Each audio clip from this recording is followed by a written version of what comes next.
زندگی اور استاد بہت کچھ سکھاتے ہیں، فرق صرف اتنا ہی ہے، استاد سبق دے کر امتحان لیتا ہے اور زندگی امتحان لے کر سبق دیتی ہے۔ نوٹوں کی گڈی میں خون سے زیادہ طاقت ہوتی ہے، جو رشتوں اور ضمیر کو کرید کرید کر کھا جاتی ہے۔ تمہارے پروردگار کے نزدیک بدترین شخص وہ ہے جو ہر وقت فتنہ و فساد کا موقع ڈھونڈتا رہے، صرف اس لیے تاکہ وہ لوگوں کے نزدیک اپنی بڑائی اور تکبر کو ظاہر کر سکے۔ جب لوگ پیچھے ہٹیں تو ان کے پیچھے بھاگا نہیں جاتا، بس ان کو خوش رہنے کی دعا دیں اور اپنا راستہ تبدیل کر لیں۔ دنیا بھی بڑی عجیب جگہ ہے، جب چلنا نہیں سیکھا تھا تو کوئی گرنے نہیں دیتا تھا، اور جب سے چلنا سیکھا ہے تو قدم قدم پر لوگ گرانا چاہتے ہیں۔ جو لوگ آپ سے حسد یا بغض رکھتے ہیں ان سے نفرت مت کریں، کیونکہ یہی تو اصل میں آپ کے فین ہیں، جنہیں مکمل یقین ہے کہ آپ ان سے بہت بہتر ہیں۔ نماز کی تو وہ شان ہے جو روک دیتی ہے طواف کعبہ کو، تو تیرے کاروبار کی کیا اوقات ہے جس کے لیے تو چھوڑ دیتا ہے نماز کو۔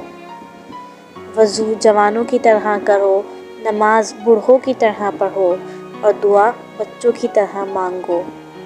لوگوں کی باتوں پر دھیان دینا چھوڑ دیں، عزت اور رزق اللہ دیتا ہے، لوگ نہیں۔ ان لوگوں کے ساتھ تو گزارا ہو سکتا ہے جن کی طبیعت خراب ہو، مگر ان کے ساتھ نہیں جن کی تربیت خراب ہو۔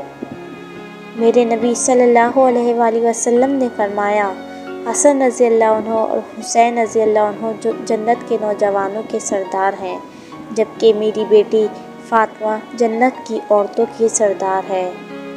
ہر حالت میں ہمیں اللہ کا شکر ادا کرنا چاہیے، بلکہ یہ سوچنا چاہیے کہ اللہ نے اس کو اس سے بدتر حالت میں نہیں کیا۔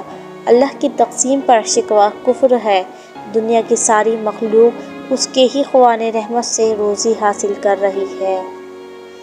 جب انسان کی جان نکل جائے تو وہ زندہ نہیں رہتا، اور جس انسان سے احساس نکل جائے تو پھر وہ انسان ہی نہیں رہتا۔ توکل سیکھنا ہے تو پرندوں سے سیکھو کہ وہ جب شام کو گھر جاتے ہیں تو ان کی چونچ میں کل کے لیے کوئی دانہ نہیں ہوتا۔ جو ظلم کے ذریعے عزت چاہتا ہے، اللہ اسے انصاف کے ذریعے ذلیل کرتا ہے۔ گھبرائے نہیں، سازشیں بھی انہی کے خلاف ہوتی ہیں جن میں کوئی خاص بات ہو۔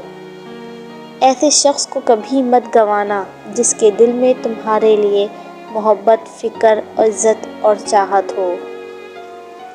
اگر تم حق پر ہو تو کچھ بھی ثابت کرنے کی ضرورت نہیں، وقت خود گواہی دے گا تمہارے حق پہ ہونے کی۔ رب فرماتا ہے، تم مانگو تو صحیح، میں دینے کی حد نہ کر دوں تو کہنا۔ اللہ سے کبھی مانگنے لگو تو اپنی اوقات دیکھ کر نہیں، بلکہ اس کی شان دیکھ کر مانگنا۔ جو زبان سے نہیں کہتے ان کی دل سے آہ نکلتی ہے، اور آہیں نسلوں کو تباہ کر دیتی ہیں۔